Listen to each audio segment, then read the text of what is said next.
देखो, सुखदेव जी राजा परीक्षित को कथा सुना रहे हैं और स्वयं श्री कृष्ण प्रकट होकर उससे बात कर रहे हैं, प्रकट होकर बात कर रहे हैं, ध्यान में दर्शन दे रहे हैं।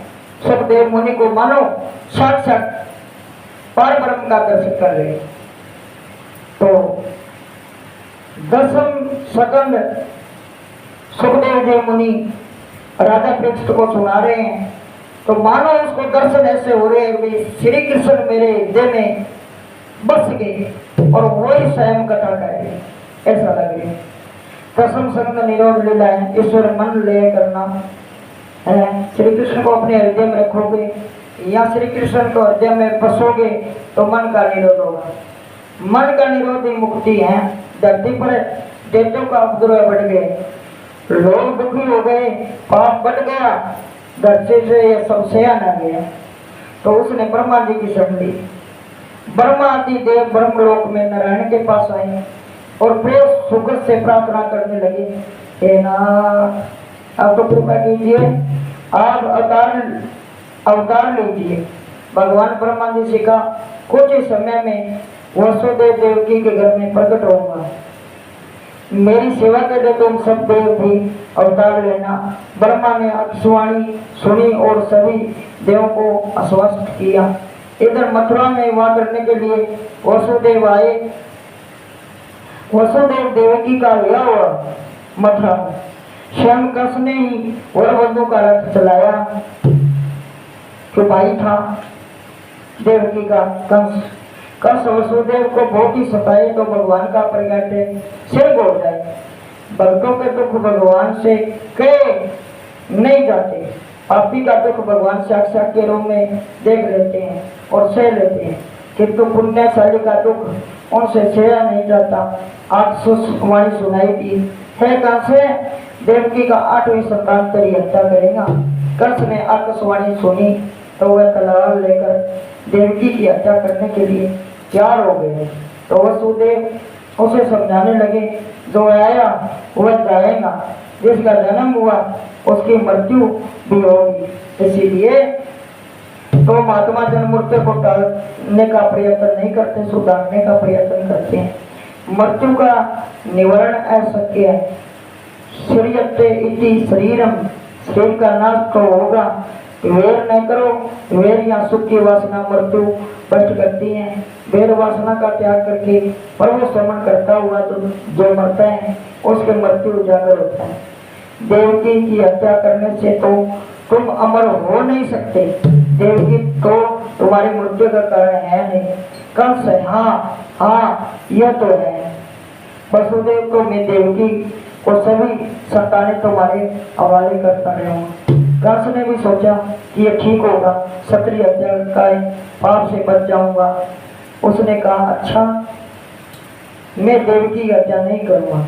वसुदेव शुद्ध सत्व गुण का स्रोत है, वीर शुद्ध चित्त और वसुदेव है, देवकी निष्काम बुद्धि है। इन दोनों के मिलने होने पर भगवान का जन्म होता है। वसुदेव देवकी के घर आए, प्रथम बालक का जन्म हुआ। वसुदेव ने बालक कंस को दे दिया। कंस का हृदय पिघला, इस बालक को मारने से मुझे कोई लाभ नहीं हो। 8वां बालक मुझे मारेगा, यह तो पहला है, मैं इन्हें मारूंगा नहीं। 7 बालकों को अपने पास ही रखना, मेरे काल होने वाला 8वां बालक ही मुझे देना। वसुदेव जी बालक लेकर वापस लौटे। नारद जी ने सोचा कि यदि कंस ये अच्छाई करने लगेगा तो पाप कैसे कर पाए, और ये पाप नहीं करेगा तो भगवान उतार नहीं लेंगे। कंस का पाप नहीं बढ़ेगा तो शीघ्र मरेगा भी नहीं। पाप नहीं करने वाले को भगवान जल्दी मारते नहीं है। ईश्वर तो किसी को भी नहीं मारते, मनुष्य को उसका पाप ही मारता है। हमेशा 2 सोच से डरते रहो, पाप से और ईश्वर से। नारद जी कंस के पास आई और कहा, कंस तू तो बहुत ही बोला है, देव तुम्हें मारने की सोच रही है। वसुदेव के बालक को छोड़कर तुमने अच्छा नहीं किया है। कोई भी बालक 8वां हो सकता है। यदि 8वें बालक को पहला माना जाए तो पहला बालक 8वां माना जाए। कंस तो क्या मैं सभी बालकों की हत्या करता रहूंगा। नारद जी ने सोचा कि यदि मैं सम्मति दूंगा तो मुझे बाल हत्या का पाप लगा ही जाएगा। दूसरों को पाप का प्रेरणा देने वाला भी पापी है। नारदी राजन, मैं तो तुम्हें सावधान करने के लिए आया, तुम्हें जो ठीक लगे वह करते रहना। और वे नारायण नारायण नारायण नारायण नारायण नारायण नारायण नारायण नारायण नारायण श्री मन नारायण नारायण नारायण नारायण बदले मन नारायण नारायण बदले मन श्री नारायण नारायण। अब नारदी तो आपको काम कर गयो, बोले मैं हूँ तो शब्द पढ़ूंगा नहीं, तू जाने तेरा काम करे, मैं पाल पतियारी थोड़े बनूंगा। ओ रांगड़ी कला जो लाठी ना टूटे सांप ही मिलते, ऐसा काम कर दिया। कंस ने वसुदेव देवकी का कार्यक्रम बंद कर दिया, बिना अपराधी बंधन में बंध गए। फिर भी उन्होंने मान लिया कि शायद ईश्वर को यही पसंद है। तो नारद जी जैसो का मानसो ना रखे तो फिर बात बने कोनी, वो पाप करे कोनी, क्यों बिना पाप चढ़ रहा। नारद जी सोचो मरेगो ना जब तक है भगवान उतार कौन देगो, पर तू ना पड़ किसी ही पास है तो जानेगा कर्म जाने। हाँ, यह तो भगवान की कृपा ही है। उसका नाम स्मरण करने के लिए एकांत वास मिला। अस्य दुख को प्रभु की कृपा समझनी चाहिए। दस अभिमान है वह जीव मात्र को बंद किए रहता है। सभी जीव इस संसारूपी कारागृह में बंद है। हम सभी के लिए यही हाल है। गुरु नहीं है तो प्रभु का नाम का पता नहीं होता है, फिर सब बंदी है। जीव जब तक काम के अधीन है तब तक वह सौकत नहीं है, सभी बंदी है। वसुदेव देवकी कारवास में भी जागृत थे, जबकि हम तो सोए ही रहते हैं। संसार जीव कारागृह में एकांत में जागृत होता, वैसा सोया ही रहता है। संसार में जो जागृत रहता है वही भगवान को पा सकता। जो जागते हैं वो पामते हैं, जो जागते हैं वह पामते हैं, जो सोवते हैं वो खोवते हैं, जो सोवते हैं वो खोवते हैं, जो जागते हैं वो पावते हैं, जो सोवते हैं वो खोवते हैं। जो भगवान के लिए जागते हैं, गुरु प्रभु के नाम के लिए जागते हैं, उसे भगवान मिलते हैं।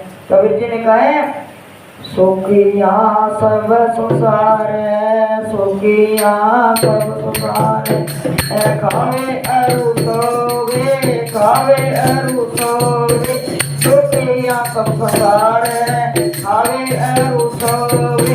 दुखिया दास कबीर है, दुखिया दास कबीर है, जागो अरु रोवे, जागो अरु रोवे। कबीर उनके लिए जागे और रोए, सोने भगवान मिले। वो बोले उठा चैन को नहीं मन, भगवान भी ना आंखा मां सुराते। भगवान सामने खड़े है तो मैं हरे हो जाऊं।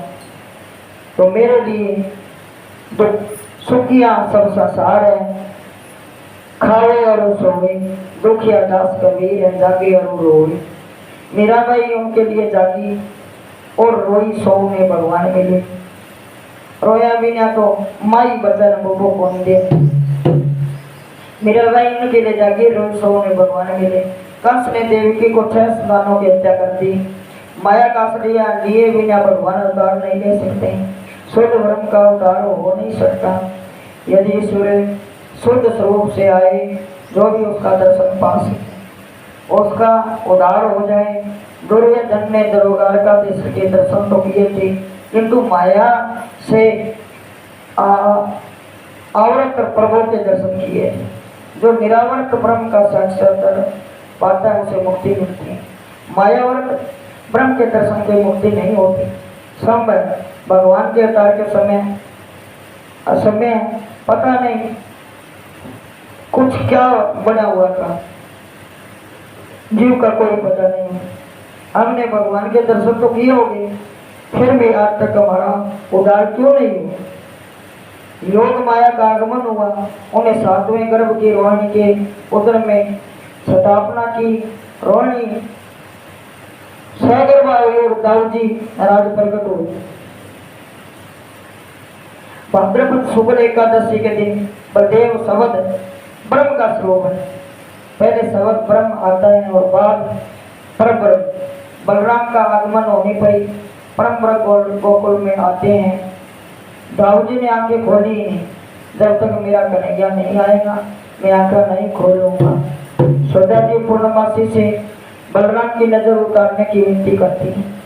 पूर्णमासी कहती हैं कि यह तो किसी का ध्यान कर ले, इस बालक के कारण तेरे घर बाल कृष्ण पधारेंगे।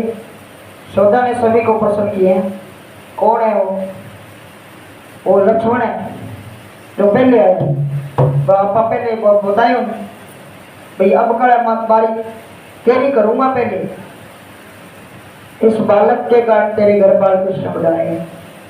बलराम पहले आया और आए हैं लक्ष्मण और राम कृष्ण के रूप में। सौदा ने सभी को प्रसन्न किया, यह सभी को देंगे। अब यश अपने पास रखोगे तो कृष्ण प्रसन्न हो। जीव ऐसा तो दुष्ट कि यश अपने पास रखता है, अब यश दूसरे के सिर मन देता है। सौदा यश ददाती थी सौदा, जो दूसरे को देती है वह सौदा है। नंद जो सभी को आम देता वही नंद है। विचारवाणी वर्तन सदाचार अन्य आम देता, उसी के घर भगवान पधारते हैं। नंद बाबा ने सभी को आन दिया, सोच के घर में परमानंद प्रभु आ गए। नंद जी के घर पुत्र का जन्म हो, साडियल एक ने सभी एकादशी का व्रत करने लगे। एकादशी व्रत महाव्रत है। एकादशी के दिन 500 भरी खाना या सोना भी निषेध है, थोड़ा सा प्रकार किया जा सकता है। कई लोग साबूदाना भर पेट खाते हैं, आलू खाने में दोष नहीं होता, किंतु एकादशी व्रत पुण्य नहीं मिलता बार बार खाने से। हाँ, दोनों टाइम खाओ, प्रसाद के रूप में लो, जरूरी है, पर सारा दिन चलना ही चलना। दुकान पर गए आलू की ले ली, फलानी ले ली, ये ले ली, वो ले ली, नहीं, इससे खाने दो। अगले दिन क्या खाएंगे वह सोच विचार एकादशी के दिन करने से व्रत भंग होगा। एकादशी के दिन तो भगवान स्मरण ही करना चाहिए, भगवान का नाम की स्मरण ही करनी चाहिए। सभी वालों को एक ही इच्छा थी, परमात्मा प्रसन्न हो जाए और नंद बाबा के घर पुत्र जन्म हो। भाद्रपद शुक्ल एकादशी से सभी गोकुलवासी निर्जला एकादशी आदि व्रत करने लगे। सो भगवान गोकुल में पधारे, बालकों ने व्रत किया। सो कहते हैं कि हमारे व्रत के कारण ही कन्हैया आएंगे। कन्हैया तो सबका है। नंद महोत्सव में सारा गाँव आनंद में नाच रहा था, सभी को लगता कि कन्हैया उसी का है। सारे गांव व्रत जो किया था, सुखदेव जी वर्णन कर रहे हैं। राजन सुनो सुनो, इधर देवकी ने 8वां गर्भ धारण किया तो उधर कंस ने सेवकों को सावधान कर दिया, मेरा काल आ रहे हैं, मेरा काल आ रहे हैं, मेरी काल आ रहे हैं, नींद नहीं आ रही है, नहीं नहीं नहीं नहीं नहीं नहीं, खा लेता सो लेता, फिर कहता मेरा काल आ गया, वो मैं कैसे जीऊंगा, मैं मर जाऊंगा, वो मुझे मार देगा। इसी प्रकार का कर रहे हैं।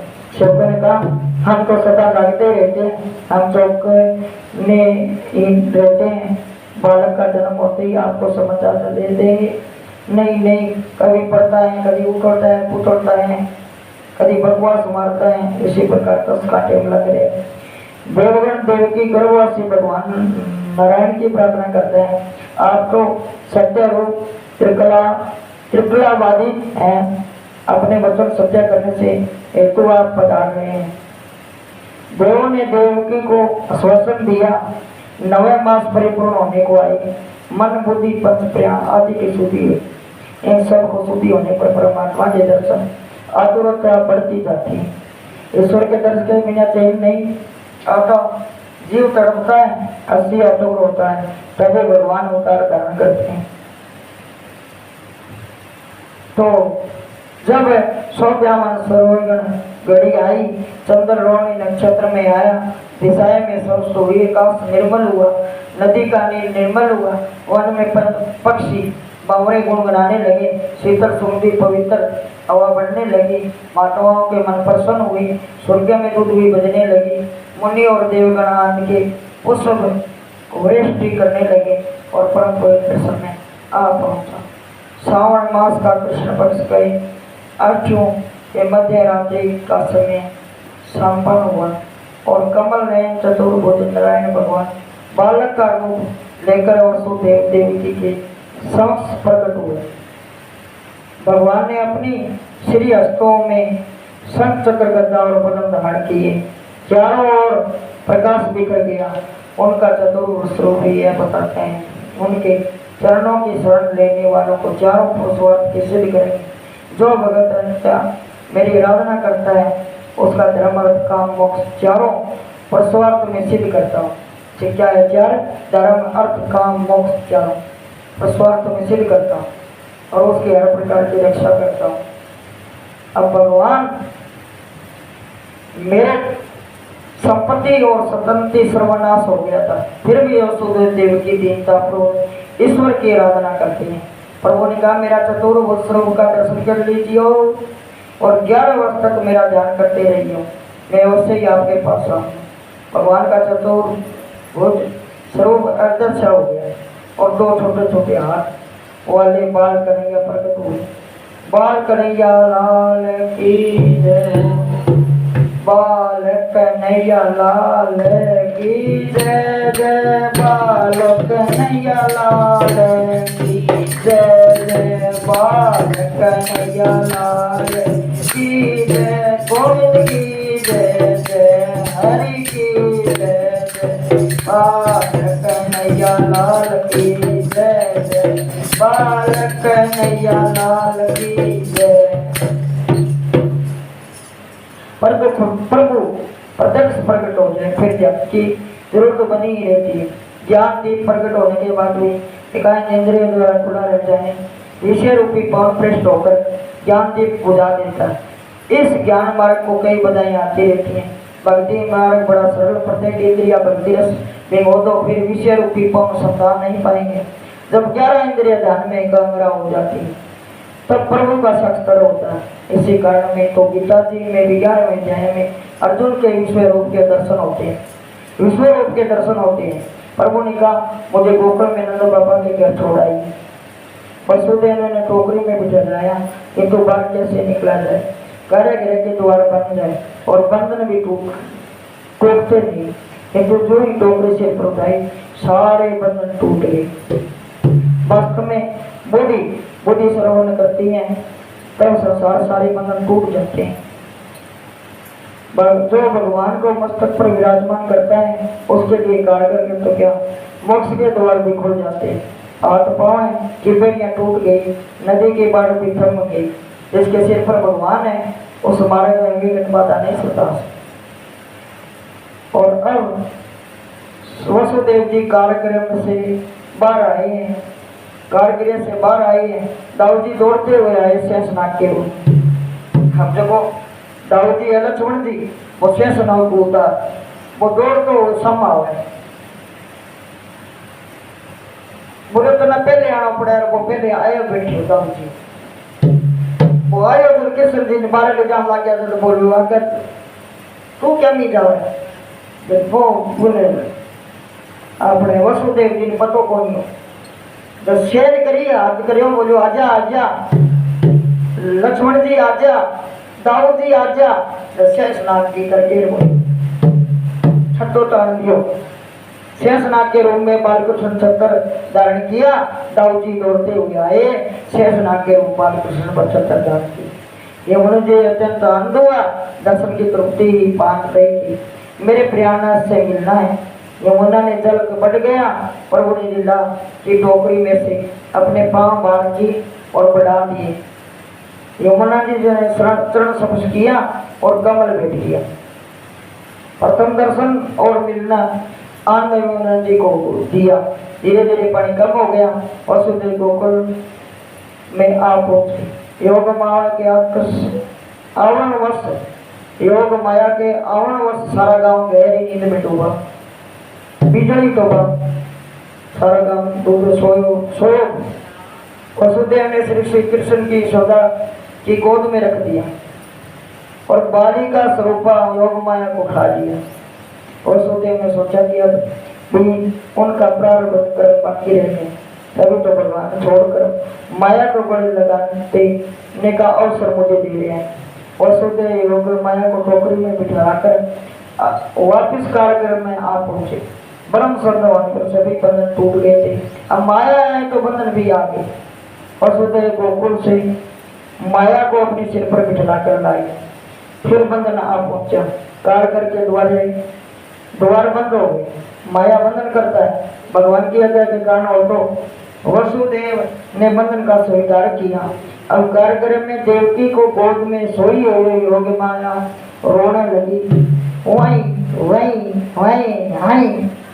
सेवकों ने श्रृंगी कंस को सुनाने के जन्म का समाचार दिया। कंस दौड़ता हुआ आया, कहा मेरा काल मुझे सौंप दो और मेरा काल मुझे सौंप दो, मेरे मारने वाला पहुंच गया, मैं इसको मारूंगा। कंस योग माया के पांव पकड़कर उन्हें पत्थर पर पीटने लगा, किंतु माया कभी किसी के हाथ में आई भी नहीं।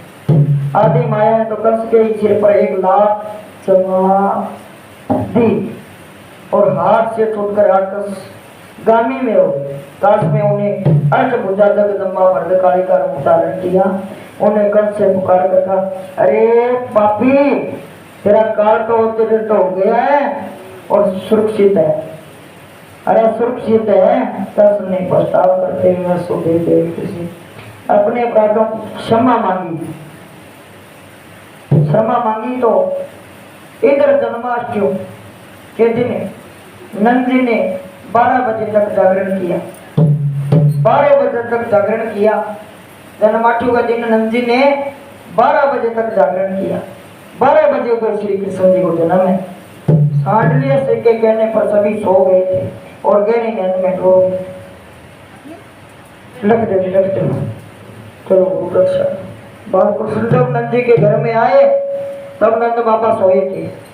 नंद बाबा ने सपने में देखा कि कई बड़े बड़े ऋषि मुनि उनके आंगन पर श्वेता जी ने श्रृंगार किए और गोद में एक सुंदर बालक खेल रहे।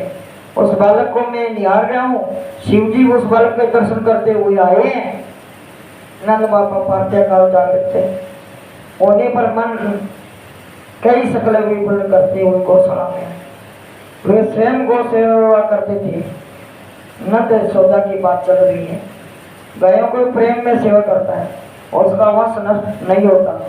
नंद बाबा ने प्रार्थना की, हे नारायण हे नारायण हे नारायण हे नारायण हे नारायण हे नारायण हे नारायण हे नारायण हे नारायण हे नारायण।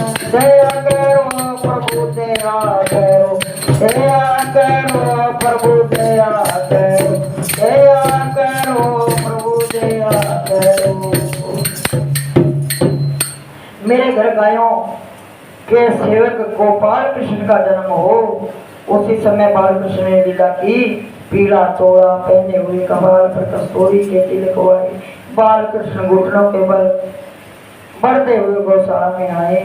इस बालक को नंद जी ने देखा तो उसके मन में वहाँ, अरे ये तो वही बालक है जिसे मैंने सपने में आज देखे हुए। बालकृष्ण ने नंद बाबा से कहा, बाबा मैं आपकी गाय का सेवा करने के लिए आया हूँ। लाइटों बड़ो ही हो गया।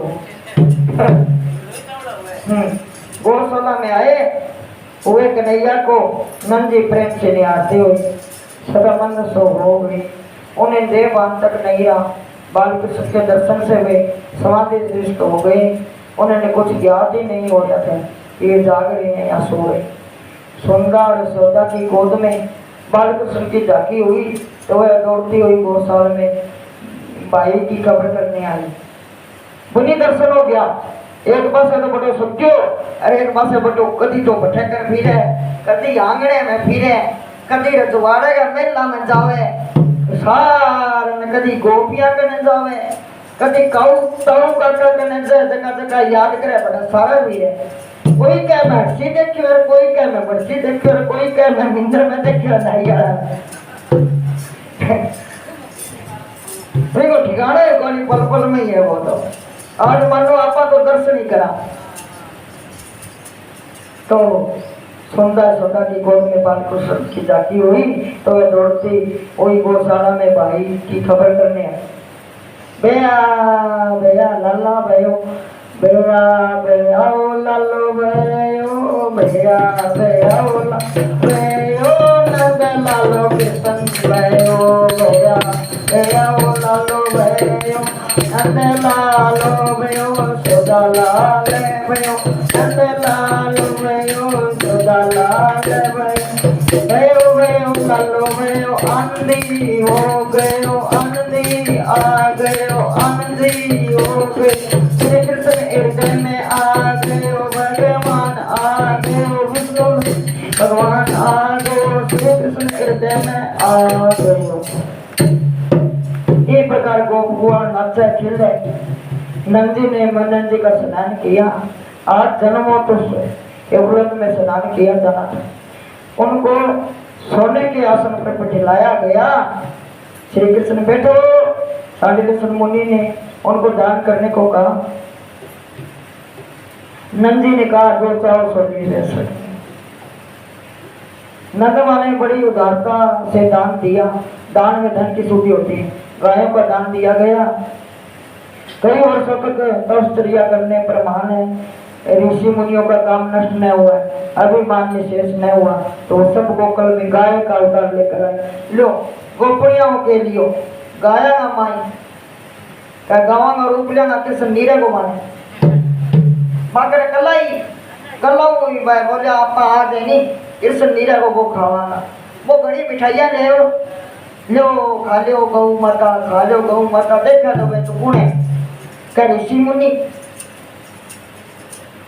मेरी भावना जागरो तो कि मिठाइयाँ खुआऊंगा गौवन तो मैं देखा तो ऋषि मुनि बोले ऋषि मुनि सोचे मन में आज पिछाड़ गयो जब ले आया तो सोचा है तूड़ी गिर घेर अरे वो गिर घेर पर तूड़े रहे गिरे को नहीं अगला जाना हो मिठाई ले आयो कहते ऋषि मुनि हो लो खाओ। तो कई वर्षों का तपस्या करने पर महान ऋषि मुनियों का काम नष्ट हुआ, अभिमान निशेष न हुआ, तो वो सब गोकुल में गाय का अवतार लेकर आए। उसने सोचा कि ब्रह्म शब्द होने से निष्काम हो गए। नंद बाबा ने 2 लाख गायों का दान किया। वह आपकी ऋषि मुनि गोपनियां बन गई। एक ब्राह्मण को 10,000 गाय दान स्वरूप मिली। बोलो बिगा तो बेड़ा ही पार हो गया।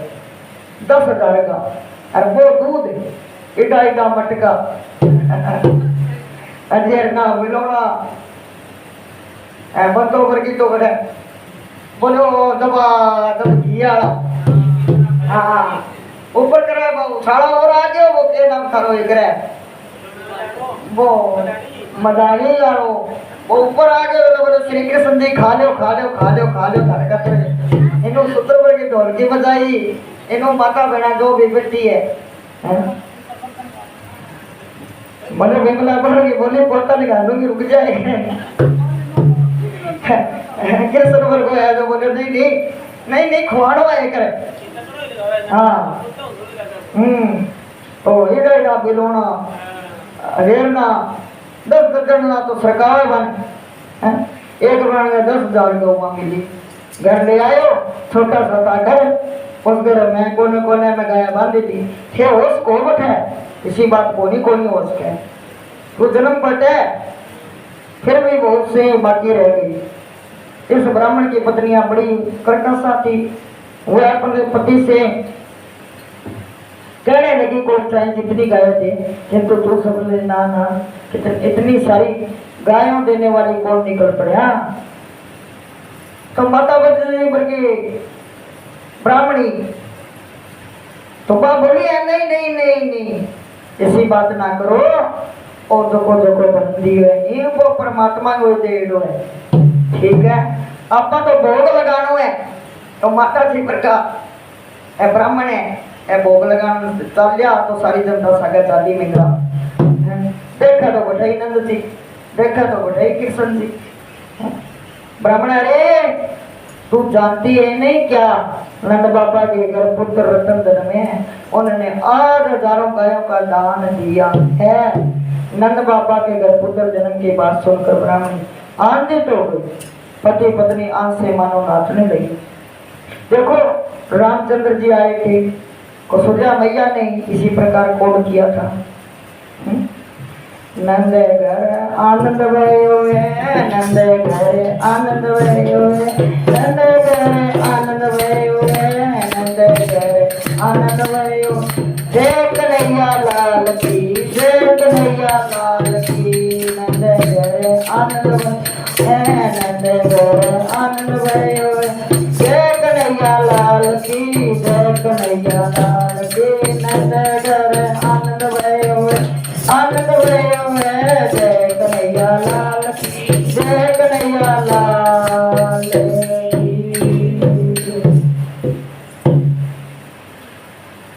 तो अस्सी के पड़े के लिए भाई मन लगे किस सब्जी कौन बनाएगा उसे बेड़ो तो गांव में एक को लगता है कि कन्हैया उसी का है। बोलो आज भोग लगाना है तो आज दुकान पर पेटी चढ़ गए, नाम भूल गया मुझे, नाम कृष्ण की माता जेता भाई। तो बोलो कृष्ण को भोग लगाना है। काफी सभी गोपियां कन्हैया की जन्म की बात फैल गई तो सब भी उसके दर्शन के लिए दौड़ चल। मानो नवता भक्ति दौड़ती है ईश्वर से मिलने के लिए जा रही हो। गोपियों के एक एक कृष्ण में मिलन और कृष्ण सप्रस के लिए आंदोलित हो रहा था। उनके आंखों कहने लगी हम जैसा भगवान कोई नहीं। विद्या देवी कहती है हम जैसा भाग्यवान कोई नहीं। हमें तो कृष्ण दर्शन का आनंद मिलेगा। तो तो कहा है हम भी भाग्यशाली हैं, हम तो प्रभु की भेंट देंगे। तो गोपियां के कान कहने लगे हमारे कारण तो सब भाग्यशाली हुए क्योंकि कृष्ण प्रगटे समाचार हमने सबसे पहले जाने हैं। हम तो कन्हैया को बांसुरी वादन भी सुनाएंगे। बिमला और बाजी आई है दाढ़ी उम्र मेरा बोले सुनागी तो सुनागी कालू कालू सुनागी। जब तक मैं पिंगलता नहीं हूँ आंद आता नहीं, पाँव बोल पड़े। हजारों जन्म के यौन सुख और धन संपत्ति के पीछे भागते भागते आए। आज प्रभु दर्शन के लिए दौड़ पड़े दौड़ पड़े दौड़ पड़े। अब जन्म मृत्यु के दुख से छुटकारा होगा। सभी का आनंद हो रहा था। गोपियां की वाणी से फूल नीचे धर रहे हैं और कह रहे हैं कि तुम कृष्ण दर्शन के लिए आतुर से दौड़ रही हो, तुम भाग्यशाली हो तुम्हारे सिर पर रहने के लिए। हम योग्य नहीं है, हम जो तुम्हारे चरणों में गिरकर तुम्हारे चरण रस से पावन हो जाएंगे। यशोदा की गोद में खेलती हुई सर्वांग सुंदर बाल कृष्ण की गोपियां दही से अभिषेक करने लगी। निर्धन गोपियां दूध और दही लेकर आ गई। कृष्ण जैसा लाल के दर्शन होने पर आंदोलन से भान भूल गई। स्वयं कोई भी दूध दही को लड़ाने लगी। अपने वह भूल गई कि कृष्ण ने नुरानो है, आप ही गिरने लगी। आप लोग छाती हुई है बोल तक। तो सभी गोपियां का मन कन्हैया कृष्ण कर लिया। हृदय में आनंद पार उमड़ रहे। गोपियां जितना लेकर आई उसका 10 गुना बढ़ाकर वापस लौटाना है। जिसको चांदी की थाली दी गई उसी के चंद्रहार दी गया। सौदा जी ने सोच लिया कि घर में सभी क्यों न लूट जाए, किंतु सभी को आशीष हुआ। सुन गए छता पानी। गोपियां जो कुछ मांगे दिया जाए, सारी चीजें दीजिए गोपियां। सारी चीजें दी है। तो आनंद में पागल गोपियां कन्हैया की जय जय जयकार कर रही है। एक ने तो कहा यदि देना है तो मुझे कन्हैया दे दो, अपने पास बिठलाकर लाला को बिठलाऊं। आनंद आनंद हजारों जन्म बिछाड़ा हुआ जीव आज प्रभु मिल पाया, ईश्वर से मिलने होने पर जीव आनंद से झूम उठते हैं। प्रेम तो सभी भाग रहेंगे, क्योंकि गोपियां तो अंदर अंदर बना रही हैं। तो अब उसकी बारी आई प्रेसों की, तो मिठाइयाँ का डब्बा बहुत ही बढ़ते हैं। कई कई तो है जो झोला में गाड़ लेते और नहीं खाया जगह तो खाया, हाँ खाया जगह तो खाया, और बोलो सगा दे चलना अपन जाना दूसरे दिन और खावाना, हाँ बांटता चला। तो नंद घर सभी को आन देने वाला घर परमानंद कन्हैया प्रकट हुआ। सभी के आशीष प्राप्त करोगे, तुम्हारे घर सर्व ईश्वर आएंगे, सभी को आशीष वादा देना। वैसे तो बड़ा दुष्कर काम है कि तो किसी का विश्वास तो कभी नहीं लो, किसी की बदबुआ नहीं लो, क्योंकि अच्छी भावना रखो सबके लिए। आजकल लोग वर्षों में कई बार नंदोत्सव मनाते हैं, किंतु प्रतिदिन नंदोत्सव मनाना चाहिए। रोज प्रातःकाल 4 बजे 4 बजे 5 बजे उठकर नंदोत्सव मनाया जाए। ऊटो का अर्थ ईश्वर, स्वयं का अर्थ है प्रगटे, ईश्वर प्रगटे उत्सव। उत्सव धनिया बवादनी प्रेम ही मुख्य में मिंद्र और सब में, अपने घर में सब में परमात्मा देखो, परमात्मा के दर्शन करो, गुरु भगवान का नाम का जाप करो। गुरु गोविंद दो खड़े किसके लागू पाओ, लागू गुरुदेव के जो लगाए दियो गोविंद, गुरु बिना गोविंद नहीं हो। पहले मन साफ करो, अपने आत्मा को गुरु बनाओ, और गुरु से जो नाम लिया है उसकी सिमरन करो, प्रभु के नाम की सिमरन करो, परमात्मा के नाम की सिमरन करो। नंद में सरकार तो मिठाई बांट रहे हैं, दही और नहीं है। ऐसे करने पर तो आनंद अतिरेक हो जाए, उससे हृदय में होना चाहिए, हृदय में मनाना चाहिए। ईश्वर प्रकट होने पर मनुष्य देह में रहते हुए भी देह का भान न रह पाता है। परमात्मा गुरु भगवान ने हर जगह दर्शन करते रहो। जय गुरुदेव, जय श्री राम, गुरुदेव की जय, शिव भगवान की।